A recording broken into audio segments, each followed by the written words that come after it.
আপনারা জানেন যে পঞ্চায়েত নির্বাচন এখন প্রচার জোর পর্বে চলছে এবং আজকে থেকে আমরা শুরু করেছি আমাদের পঞ্চায়েত পরিক্রমা। তো প্রথমে আমরা এসেছি, এখন যে জেলা পরিষদ আসনে এসেছি সেটা হলো মহাদেবপুর গুমরা। এটাকে আগে বলা হতো পশ্চিম কাঠিগড়া। কিছু ডিলিমিটেশনের পর কিছু অদলবদল হয়েছে, নতুন কিছু জিপি এসেছে। তো এই জিপির যিনি প্রার্থী রয়েছেন, কংগ্রেসের প্রার্থী ত্রয়বাসী দাস, তার কাছে আমরা এসেছি। দর্শকরা, এই আসনটি এবার অত্যন্ত গুরুত্বপূর্ণ হয়ে পড়েছে নানা কারণে। কারণ যতই কংগ্রেস নিশ্চিহ্ন বলা হোক, কিন্তু এই আসনে এসে এখানে এসে আমাদের মনে হচ্ছে এখানে কংগ্রেস একটা প্রবল প্রতিপক্ষ বিজেপির বিরুদ্ধে। তো তাই আমরা এখানে কংগ্রেস প্রার্থী এখানে যিনি আছেন ত্রয়বাসী দাস, দীর্ঘদিন থেকে তিনি এলাকায় রাজনীতি করছেন। তো আমরা তাকে পেয়েছি এবং তার কাছে আমরা কিছু প্রশ্ন রাখছি। আপনাকে অনেক অনেক ধন্যবাদ।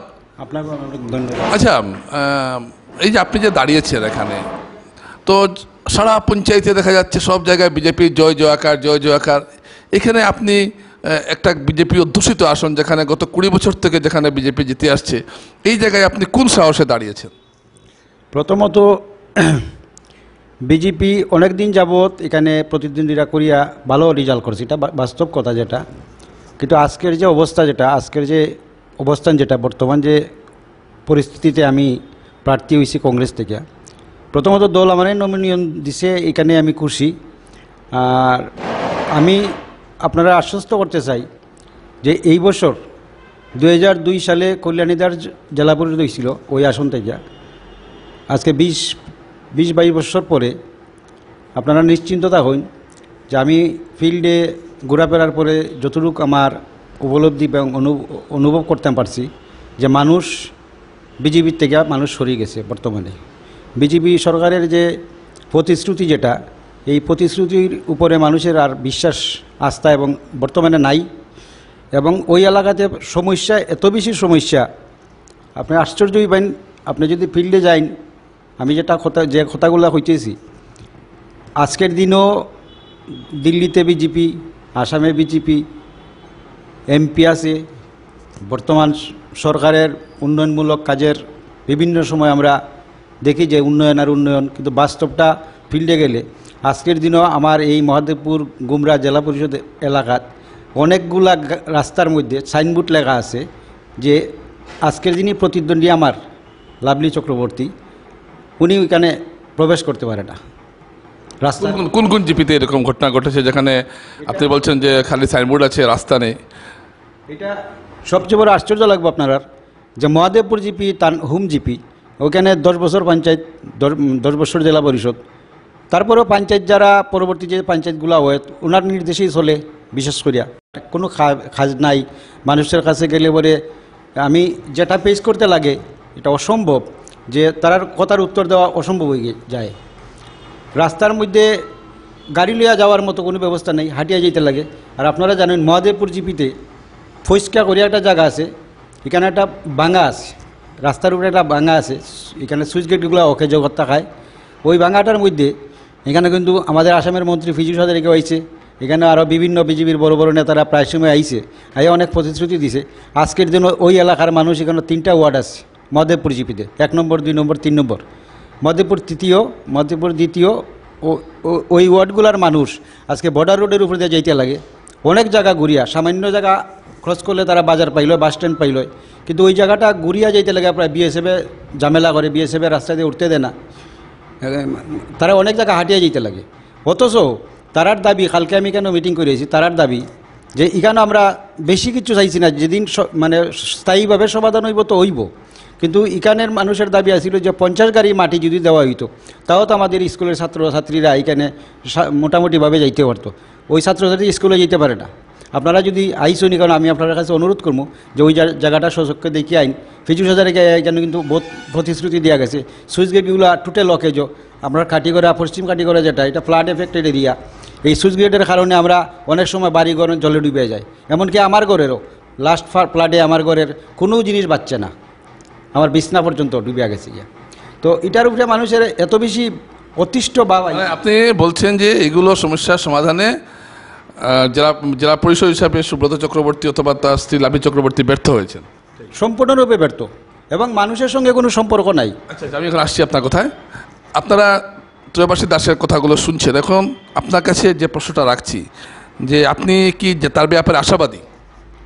আমি ফিল্ডে ঘোরাঘুরির পরে আমি যেটা অনুভব করতে পারছি যে আজকের দিনও যদি ইলেকশন হয় উনি আমার দ্বারে কাছে নাই। আপনি কত ভোটে জিতবেন আশা রাখছেন? এই মুহূর্তে তো 10 থেকে 15,000 ভোট আমি লিড করবো। মানে আজকে যদি নির্বাচন হয় 10 থেকে 15,000 ভোট আমি লিড করবো। কিন্তু এখানে বিজেপি দল যেভাবে প্রচার করছে, আপনার দল সেইভাবে প্রচার করতে পারছে না। বিজেপি দলের হাতে যা টাকা আছে আপনাদের দলের হাতে সেরকম টাকা পয়সা নেই, এবং প্রশাসন আছে এবং সরকারের দিকে যাওয়ার একটা মানসিকতা পঞ্চায়েত ভোটে মানুষের থাকে। তো এরকম একটা পরিস্থিতিতে আপনি কিভাবে আশা করছেন যে আপনি এত ভোটে জিতে যাবেন? আপনার কথা যেটা কইলেন যে পয়সা দিয়ে আর পলিটিক্স, পয়সার পলিটিক্সটা হয় না, এটার একটা সবচেয়ে বড় উদাহরণ যেটা আমি আপনার কাছে উল্লেখ করব। লাস্ট ইলেকশন যখন আমরা বিধানসভা খেলছিলাম, গৌতম রায়, আপনারা জানেন গৌতম রায় আসছিল প্রার্থী বিজেপির। তো গৌতম রায়ের মতো মানুষ পয়সা দিয়ে কোনো কাজ করতে পারছে না। আর ওইখানে মানুষের যে, আর বিজেপি সরকারের যে ওই যে অরুণোদয়, কৃষি লোন, এরপরে আরও 10,000 টাকার মহিলার 10,000 টাকার বেনিফিট দিব, ওইটা করিয়া মানুষের যে হ্যারাসমেন্ট করতেছে এটার উপরে মানুষের অতিষ্ঠ বাবাই গেছে। যে এর ফলে জিনিসপত্রের যে দাম, আর মানুষের যে বেনিফিশিয়ারি যেভাবে বানাইছে আর ওই হিসাবে জিনিসপত্রের যে দাম, এটা দিয়ে কোনো রকম অ্যাডজাস্ট করতে পারে না। আর প্রত্যেক দিন দেখা যায় প্রত্যেকটা এলাকাতে গেলে যে ওই গ্রামের ছেলেগুলার কোনো কর্মসংস্থান নাই। প্রত্যেকটা গ্রাম থেকে প্রত্যেকটা ছেলে হায়দ্রাবাদ, বেঙ্গালুর, বিভিন্ন জায়গায় খাস করতে লাগে, খাস করিয়া ভাত খায়। তো পরিবারের প্রত্যেকটা মানুষের কথা হইল উন্নয়নটা কোন জায়গাত? উন্নয়ন তো নাই, শুধুমাত্র কথায় বার্তায় উন্নয়ন। তো এটার জবাব এই বছর ভোটারে মানে পুঙ্খানুপুঙ্খভাবে দিব, এটা আমি আশাবাদী। আচ্ছা, ডিলিমিটেশন যেটা হয়েছে এবার নতুন জিপিএসে ঢুকেছে, তো এইগুলো ডিলিমিটেশনে কি আপনি লাভবান হয়েছেন না আপনার ক্ষতি হয়েছে? না, ডিলিমিটেশনে এইরকম একটা পরিস্থিতি দেখা যায় যে অনেক জায়গাতে, আজকে আমি একটা উল্লেখ করি যে মহাদেবপুরের পঞ্চায়েত লাস্ট আসিল রাজীব চন্দ। এই ডিলিমিটেশনের পরে রাজীব চন্দ বর্তমান মহাদেবপুর জিপি থেকে পাইকান জিপিটাই তার ভোটার লিস্টাই গেছে। সবটি জিপিতে এমনভাবে এলোমেলোভাবে খাটছে, আপনারা দেখছেন কার্বি পুঞ্জি করে একটা জায়গা আছে, তারার বুট সেন্টার আসিল আগে, এখন তারা গুমরা জিপিতে আনা হয়েছে। তারা ওই দিন মিটিং করিয়া তারা কইছে যে তারা বুট বয়কট করবে, এই পেশে তারা বুট দিত না, এবং তারার 2 ভাগে বিভক্ত করা হয়েছে। 2 ভাগে তারা আগে একটা মেম্বার জিততে পারতো, এখন তারা মেম্বার জিততে পারতো না।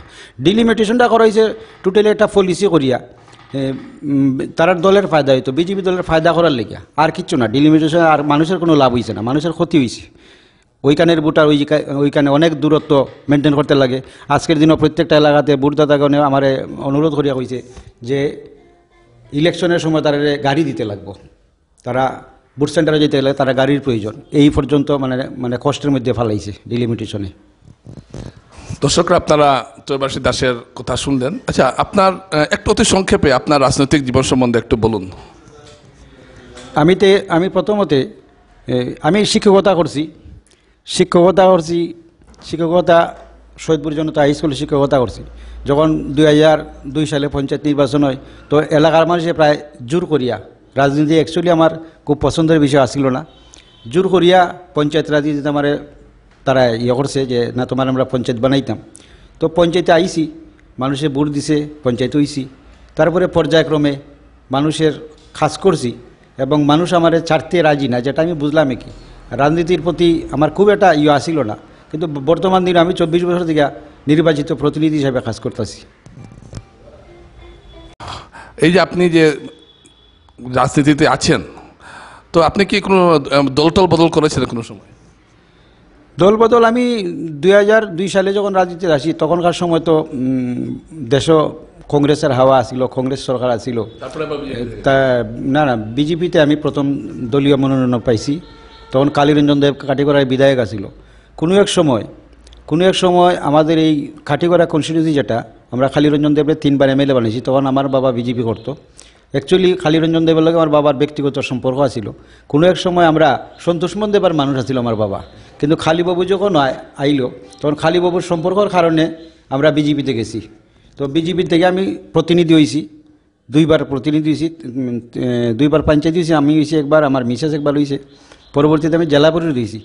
আর জেলা পরিষদ হওয়ার পরে আমি বিধানসভার টিকিট চাইছিলাম, বিজেপি দলের টিকিট চাইছিলাম, টিকিট পাইছি না। পরবর্তীতে আমি নির্দল বিজেপিতে আমি রিজাইন দিছি, রিজাইন দিয়ে আমি নির্দল খেলছি। আর বিগত দিন আপনারা মিডিয়ার মাধ্যমে কইতাম চাই, আমাদের বরাকের মন্ত্রী কৌশিক রায় মন্তব্য করিয়া গেছেন যে আমি নাকি কংগ্রেস থেকে এই বছর জেলা পরিষদ হইলে বিজেপিতে জয়েন করবো। সেখানে আপনার মাধ্যমে এটার উত্তরটা আমি দিতে চাই যে আমি যদি বিজেপিতে ঘুরিয়া যাওয়ার আমার ইচ্ছা থাকতো, তো যেদিন মহেন্দ্র সিং দিল্লি থেকে আসামের প্রভারী আসিল, আমার বাড়িতে আইছিল, আমার বাড়িতে আই আমার লগে কথা কইছিল, যদি কিছু পাওয়ার আশা থাকতো বিজেপির প্রতি, আমার যদি আবারও এই মুহূর্তে থাকতো, তো তখনও তো আমি বিজেপি যেতে পারতাম। তার মানে আপনি যদি জিতেন বিজেপিতে যাবেন না, এটা তো প্রশ্নই ওঠে না। বিশেষত আমরা সাংগঠনিক যখন মিটিং হয়েছিল, ব্লক লেভেলে, মন্ডল লেভেলে যখন মিটিং হয়েছিল, ওই মিটিংয়ে আমরা অমরজনে যখন টিকিট পাই, এর আগের ইলেকশনও আমরা অনিল দেবের প্রার্থী হয়েছিল বিজেপি থেকে, তো তখনকার সময় নির্দল হিসাবে অমরজন প্রতিদ্বন্দ্বিতা করছিল। তখনকার সময় আজকের দিনে যিনি লাভলি চক্রবর্তীর প্রতিনিধি, উনিও দল বিরোধী কার্যকলাপের কারণে দল থেকে সাসপেনশন হয়েছে, ওই মিটিংয়ে আমি কথা দিছিলাম এবং বড় করে নিউজ হয়েছে যে যদি ওই দুইজনের মাঝে একজনের টিকিট পায় আমি নির্দল খেলি। কারণ নির্দল করলে যদি নির্দল খেলার পরে যদি পরবর্তীতে বিজেপিতে টিকিট দেয়, তাহলে আমি নির্দল হইলে আমি আবার বিজেপির দেখাই দিব যে দল আন্তরিকভাবে দল করছি, দলের কাজ করছি, অনিল দেবের যথাসাধ্য চেষ্টা করছি জিতানি লিগে, কিন্তু তারা দল বিরোধিতা করে কীভাবে টিকিট পায়। গতিকে আমি নিজে মানিয়ে নিতাম পারছি না, গতিকে আমি নির্দল প্রতিদ্বন্দ্বিতা করছি। আরেকটা অনুরোধ করবো আপনাদের, যে আমি যখন জেলা পরিষদ আসলাম 2013 সালে, তো আমার বিশেষ উল্লেখযোগ্য কয়েকটা কাজ আছে, যেটা আজকের জন্য মহাদেবপুর জিপি অফিস, যেটা এটা স্থায়ী বিল্ডিং আমি বানাইছি, আমার খেলমা জিপি অফিস স্থায়ী বিল্ডিং আমি বানাইছি, জায়গা দান করিয়া 2টা শ্মশান বানাইছি, বড় 8 লাখ টাকা। আজকের দিনে এগুলো মানুষের খুব বেশি কাজে লাগে। 2টা মিটিং হল বানাইছি বড় করিয়া, 25 লাখ টাকার গুমরা বাজার মার্কেট সেট করছি।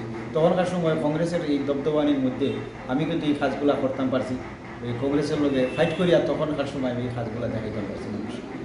তো মানুষের এই আজকের দিনে মানুষের এই আস্থা এবং বিশ্বাস যেটা, যে আমি কাজ করার মতো ক্ষমতা রাখি এবং মানুষের ন্যায় দেওয়ার পক্ষে যতটুকু, যে কোনো পরিবেশের মধ্যে যে কোনো প্রতিবাদ করতে লাগে আমি সবসময় মানুষের সঙ্গে থাকি।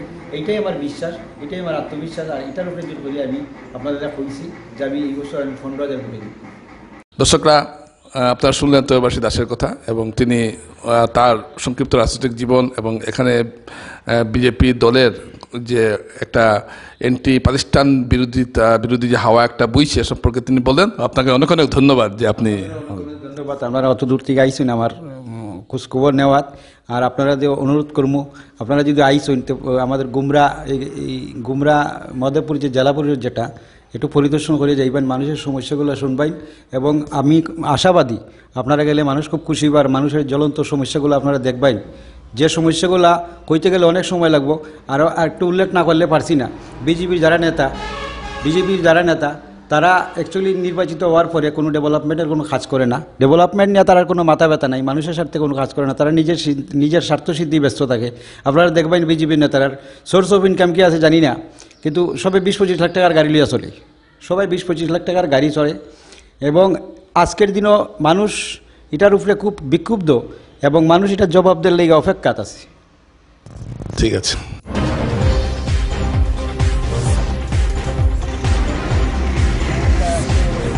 এখন এসেছি যে মহাদেবপুর, এর নামটা কি জেলা পরিষদের? মহাদেবপুর গুমরা যে জেলা পরিষদ আসনটি রয়েছে, সেই আসনটিতে আমরা গুমরা থানার কিছু আগে এসেছি। তো এখানে আমরা পেয়েছি বিজেপির এখানে যিনি প্রার্থী লাভলি চক্রবর্তীর প্রতিনিধি বা লাভলি চক্রবর্তীর স্বামী এতর অঞ্চলের বিশিষ্ট বিজেপি নেতা সুব্রত চক্রবর্তীকে। তো এখানে আমরা তার কাছে জানতে চাইব, এবং তিনি, আপনারা জানেন যে গত 20 বছর থেকে এই জেলা পরিষদ তিনি অথবা তার স্ত্রী জিতে আসছেন, এবং একটা দীর্ঘদিন থেকে রাজনীতির সঙ্গে জড়িত, সমাজসেবা থেকে সুব্রত চক্রবর্তীর উত্থান, এবং তার স্ত্রী লাভলি চক্রবর্তী যিনি এবার এই প্রার্থী, তিনি গত যে জেলা পরিষদ ছিল সেই জেলা পরিষদের তিনি ছিলেন সহসভানেত্রী। তো আমরা এখানে জানতে চাইব, আচ্ছা সুব্রত চক্রবর্তীর কাছে আমরা জানতে চাইব, আচ্ছা এই যে আপনি যে আপনারা কি আশা করছেন যে এবার আপনারা একটা কঠিন লড়াইয়ের মুখোমুখি হচ্ছেন? কঠিনের প্রশ্নই তো উঠে না। আমরা যেভাবে সাড়া পাচ্ছি সর্বশ্রেণীর মানুষের কাছে, ভোটারদের কাছ থেকে, আমার মনে হচ্ছে এখানে কোনো প্রতিদ্বন্দ্বী হবে না। এখানে বিপুল ভোটে ভারতীয় জনতা পার্টির প্রার্থী লাভলি চক্রবর্তী জয়ী হবেন। কিন্তু একটা কথা এখানে আছে যে যেহেতু আপনারা এতদিন ধরে পঞ্চায়েত মোটামুটি আপনাদের দখলে ছিল, তো সেই হিসাবে একটা অ্যান্টি ইনকামবেন্সি বা প্রতিষ্ঠান বিরোধী একটা হাওয়া তো আপনাদের বিরুদ্ধে রয়েছে, তো সেটা আপনারা কিভাবে মোকাবিলা করবেন? দেখেন, আমরা প্রত্যেকটা জিপিতে সভা করছি। এবার বিগত দিনে 6টা গাঁও পঞ্চায়েত ছিল, এবার 7টা গাঁও পঞ্চায়েত হয়েছে এবং 7টা গাঁও পঞ্চায়েতে আমরা প্রতিটি ওয়ার্ডে ওয়ার্ডে গিয়ে আমরা সভা সমিতি করছি ভারতীয় জনতা পার্টির পক্ষ থেকে, এবং আমাদের সেখানে তেমন কোনো প্রতিষ্ঠান বিরোধী হাওয়া নেই। কারণ আজকের দিনে সমস্ত ভারতবর্ষের মানুষ বিজেপির পক্ষে রয়েছে, বিজেপিকে সমর্থন করছে, এবং আমাদের সর্বকালের সর্বশ্রেষ্ঠ মুখ্যমন্ত্রী হিমন্ত বিশ্ব শর্মা যে আসামের উন্নয়নের জন্য যে কাজ করছেন, মাননীয় প্রধানমন্ত্রী যে কাজ করছেন, তার জন্য এই অঞ্চলের জনসাধারণ আজকে বিজেপির পক্ষে রয়েছেন। সুতরাং এখানেকার নির্বাচন যেটা হবে পঞ্চায়েত নির্বাচনে, শুধু জেলা পরিষদে নয়, আমাদের এখানে আপনারা দেখেছেন আমার নিজের জিপি মহাদেবপুর গাঁও পঞ্চায়েতে এখানে কংগ্রেস কোনো আঞ্চলিক সদস্য প্রার্থী দিতে পারেনি। একজন ঠিক করেছিল, আপনারা নাকি এদেরকে জোর করে বসিয়ে দিয়েছেন, এরকম কথা শোনা যায়। ওরা তো কংগ্রেসই বলছে, কারণ কংগ্রেসীরা আপনারা দেখেছেন, আপনাদের মাধ্যমে আমরা দেখেছি যে ওরা টিকিট কীভাবে বিক্রি করেছেন, ওরা একে অন্যকে দোষারোপ করছে। আজকের দিনে কাছাড়ে কংগ্রেসের কোনো আনুষ্ঠানিক প্রচার কার্য শুরু করতে পারেনি। আমাদের কংগ্রেসের যারা জেলা কংগ্রেসে আছেন ওনারা একে অন্যকে দোষারোপ করছেন কে টাকা নিয়েছে। সুতরাং কংগ্রেস প্রচার কাজ শুরু করা তো বলবেই, ওদের কংগ্রেসের কোনো ভিত্তিই নেই এখানে। আচ্ছা, ডিলিমিটেশনের ফলে একটা নতুন জিপি আপনাদের এখানে এসে, যে জিপিটা মূলত সংখ্যালঘুর প্রধান, এবং এখন যে পরিস্থিতি, সেই পরিস্থিতিতে সংখ্যালঘু ভোট আপনারা পাচ্ছেন না বলে ধরে নেওয়া যায়। তো সেই অবস্থায় আপনি জেতার আশা কতটুকু করছেন? 100%, 100% আমরা জিতবো। বিজেপি জিতবে প্রতিটি আসনে। কত ভোটে জিতবেন? বুথের তো পরিমাণ অনেক হবে, অনেক বুথে আমরা জিতবো। এবং আমার মনে হচ্ছে এখানে যে মাইনরিটি বাই যারা রয়েছে ওনারাও এবার বিজেপিকে ভোট দেবে, কারণ আমরা করিমগঞ্জ লোকসভায় দেখেছি যে মাইনরিটি বাইরা বিজেপিকে সঙ্গে রয়েছেন। কারণ আজকের দিনে কংগ্রেস হিন্দু মুসলিমের মধ্যে বিভাজন সৃষ্টি করতে চায়, আর আজকের দিনে মানুষ ভারতীয় জনতা পার্টির যে উন্নয়ন যেটা হচ্ছে সেই উন্নয়নের পক্ষে রয়েছে। আমরা ডেভেলপমেন্টকে সামনে রেখে আমরা প্রচার কাজ করছি, এবং হিমন্ত বিশ্ব শর্মার নেতৃত্বে আজকে ভারতে যে উন্নয়ন হচ্ছে, সেটা মাইনরিটি বাইরাও বুঝতে পেরেছে যে একমাত্রই দল ভারতীয় জনতা পার্টির দল, যে দল দেশ বা রাজ্যের উন্নয়ন সম্ভব হবে। হ্যাঁ, কিন্তু একটা কথা হচ্ছে এখানে যে ভোটের যে প্যাটার্নটা আমরা দেখলাম, যে এখানে 50,500 ভোট রয়েছে এবং এর মধ্যে 38% সংখ্যালঘু ভোট। তো সুতরাং তার মানে যদি কংগ্রেস কিছুটা হলেও যদি হিন্দু ভোট টানতে পারে 10-20%, তাহলে কিন্তু আপনারা একটা সমস্যায় পড়ছেন। এটা কি আপনি স্বীকার করছেন? আমার মনে হয় না যে কংগ্রেস ভোট পাবে বলে এখানে, আমার মনে হচ্ছে না। কিন্তু কংগ্রেসের যিনি প্রার্থী তিনি তো শুনলাম যে তার একটা নিজস্ব প্রতিপত্তি আছে, একটা সমর্থক সাপোর্ট বেস যাকে বলে আছে। তো সেক্ষেত্রে কি আপনি আপনারা কি একটু কঠিন লড়াইয়ের সম্মুখীন হচ্ছেন না? কংগ্রেসে যিনি আমার প্রার্থী হয়েছেন উনি খেলমা গাঁও পঞ্চায়েতের দীর্ঘদিনের পঞ্চায়েত প্রতিনিধি ছিলেন। আমার মনে হচ্ছে আপনারা যদি খেলমা গাঁও পঞ্চায়েত একবার ঘুরে আসেন তাহলে আপনারাই বুঝতে পারবেন ওনার কি বিত আছে।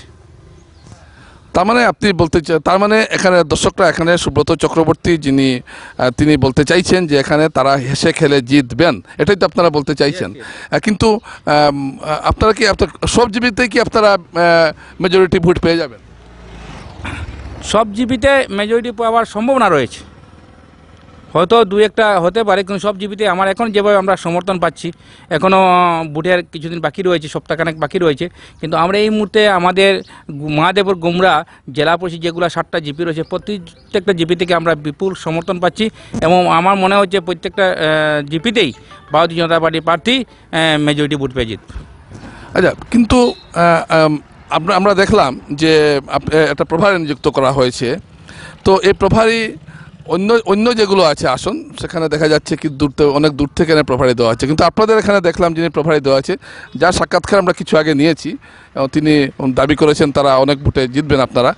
তো এই পাশের আসন থেকে কেন মানে অনেকটা স্থানীয় প্রভারী কেন দেওয়া হলো, এটা কি আপনার কোনো অনুমান আছে? এটা কারণটা না, ওটা দলের সিদ্ধান্ত, দল যেটা ভালো বুঝেছে ওটাই করেছে, দল সিদ্ধান্ত নিয়েছে এবং দল ভালো বুঝেই সিদ্ধান্ত নিয়েছে।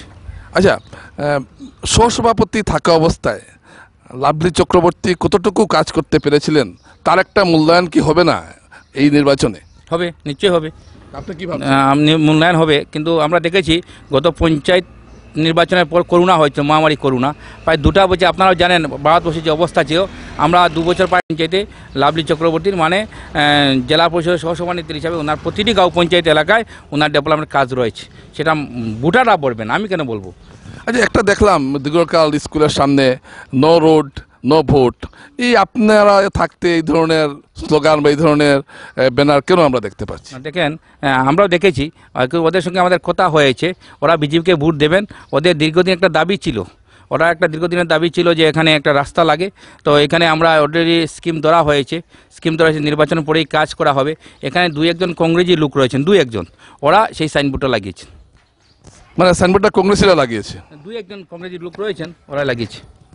আচ্ছা আচ্ছা, তো মানে এটা এমন কোনো গুরুত্বপূর্ণ বিষয়, এমন কোনো বিষয় নয়। কিন্তু শোনা যাচ্ছে যে অনেকগুলো রাস্তার কাজ নাকি, আমরা দেখলাম জালালপুর গেলাম আমরা, খুব একটা ভালো রাস্তা এদিকে নয়। তো এই যে রাস্তাগুলোর এত দুরবস্থা কেন রয়েছে? হ্যাঁ, ইতিমধ্যে আমাদের সরকার আপনারা জানেন কাটি রোডের জন্য 30 কোটি টাকা বরাদ্দ করেছেন, এবং যেগুলো আপনি দেখেছেন কিছু কিছু রাস্তা বন্যার পর ড্যামেজ হয়েছে, এটা আমরা দেখেছি বন্যার পর ড্যামেজ হয়েছিল, কাজ হয়নি। এখন ইতিমধ্যে প্ল্যান এস্টিমেট মানে নির্বাচনের পরেই সেগুলা টেন্ডার কল হবে, এবং 30 কোটি টাকা কাটিগড়া সমষ্টির জন্য শুধু রোডের জন্য আসাম সরকার মঞ্জুর করেছে। দর্শকরা, আপনারা শুনলেন সুব্রত চক্রবর্তী কি বললেন, এবং তিনি দীর্ঘদিন থেকে, আমি আগেই বলেছি, যেখানে রাজনীতির সঙ্গে তিনি জড়িত, বিজেপি রাজনীতির সঙ্গে জড়িত এবং সমাজনীতির সঙ্গে তিনি জড়িত।